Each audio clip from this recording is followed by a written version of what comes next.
Ada motor Mio yang akan kita lakukan bore up ya. Dan ini motornya masih mulus banget, masih original termasuk mesinnya juga, ini mesinnya masih original, belum pernah diutak-atik ya teman-teman. Dan karbunya juga masih aslinya. Jadi secara total keseluruhan motor ini masih original. Oke, pada kesempatan hari ini sang pemilik meminta kepada saya untuk motornya di bore up. Dan sesuai permintaan dari pemilik motor ini, beliau hanya minta motor ini di bore up untuk harian karena akan digunakan untuk perjalanan sehari-hari ke tempat kerjanya ya, di kantornya. Oke teman-teman, seperti kita lihat ini kondisi mesinnya masih original ya. Dan ini motornya masih panas, terpaksa kita buka menggunakan alas juga ya.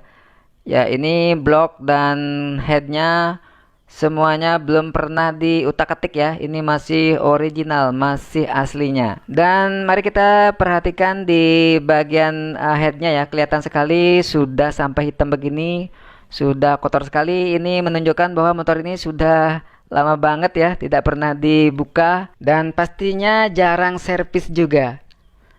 Oke teman-teman, langkah pertama setelah kita bersihkan semua kotoran tadi ya, kita porting dulu di bagian inlet dan juga outletnya untuk memperlancar ya proses keluar masuknya bahan bakar. Termasuk juga manifold ya, intake manifold juga kita porting, kita sesuaikan karena kita akan menggunakan piston yang lebih besar dari sebelumnya.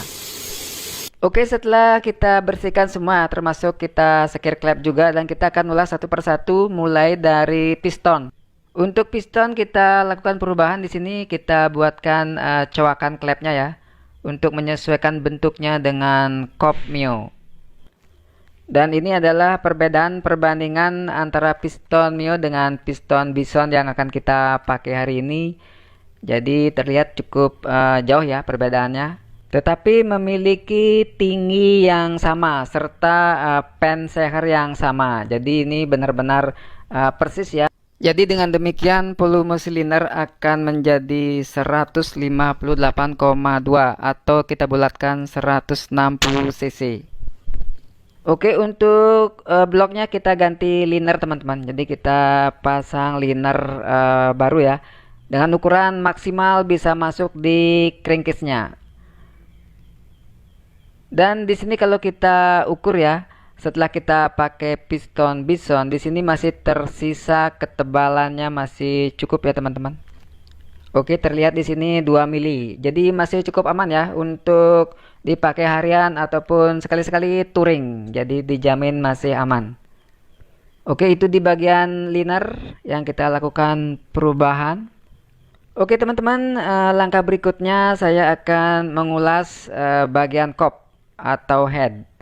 Oke, di sini kita cuma lakukan porting ya.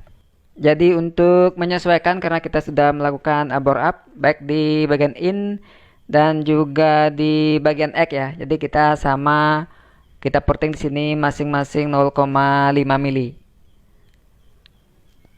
Dan untuk klep, ini klep masih kita gunakan klep aslinya karena ini kondisinya masih bagus ya, walaupun sudah cukup lama tetapi masih bagus.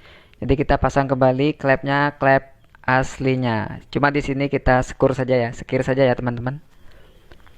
Termasuk juga ini bagian manifold ya, kita juga lakukan porting di bagian sini.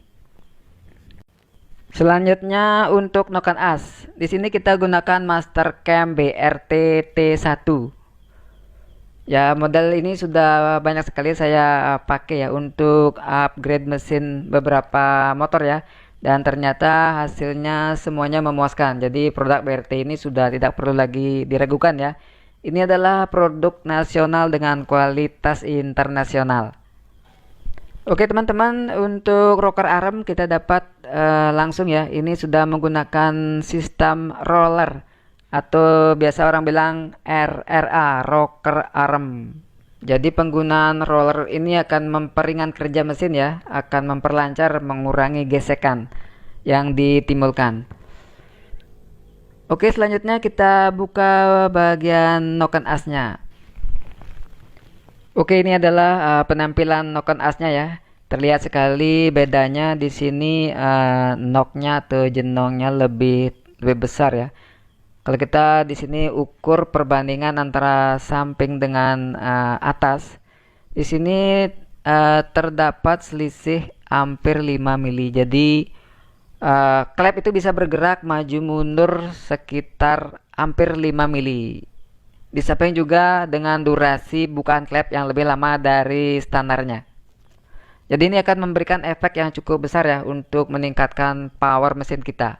Oke, terlihat di sini memiliki perbedaan yang cukup jelas ya. Jadi lebih besar dan juga lebih tinggi ya gunungnya ya atau knocknya.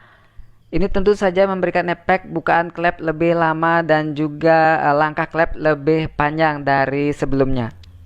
Oke teman-teman, untuk packing kita gunakan yang original, tetapi di sini sudah saya perbesar ya.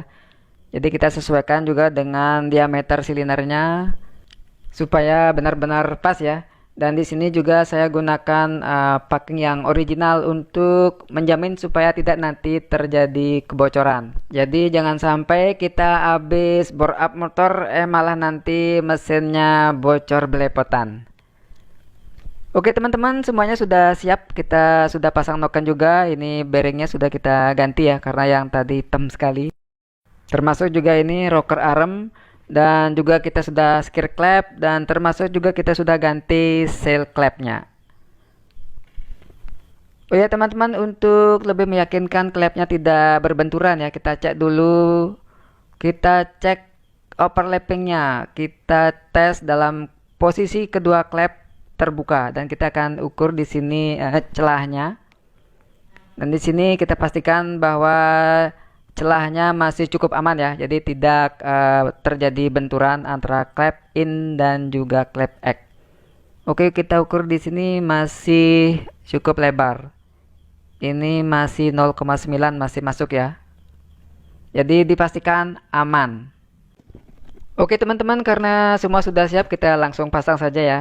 Dan dalam proses pemasangan ini seperti biasa kita sampaikan kepada teman-teman ya, untuk menjamin proyek kita tidak akan bermasalah di kemudian hari seperti kebocoran. Jadi salah satu aspek yang perlu kita perhatikan di sini adalah penggunaan packing yang original.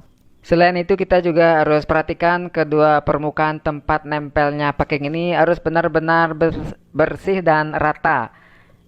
Dan yang tak kalah penting lagi, teman-teman harus yakinkan bahwa posisi piston di saat TMA ini pastikan tidak melewati linernya ya. Jadi seperti ini harus masih di bawah liner lagi sedikit.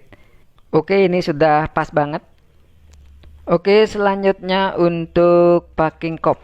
Ya seperti saya katakan tadi, packing kop juga kita pakai yang original dan lubangnya juga sudah kita sesuaikan dengan besarnya silinder ya. Dan di sini juga perlu hati-hati teman-teman, jangan sampai di sini terjadi kebocoran ya. Jadi pastikan kedua permukaannya itu benar-benar rata dan bersih.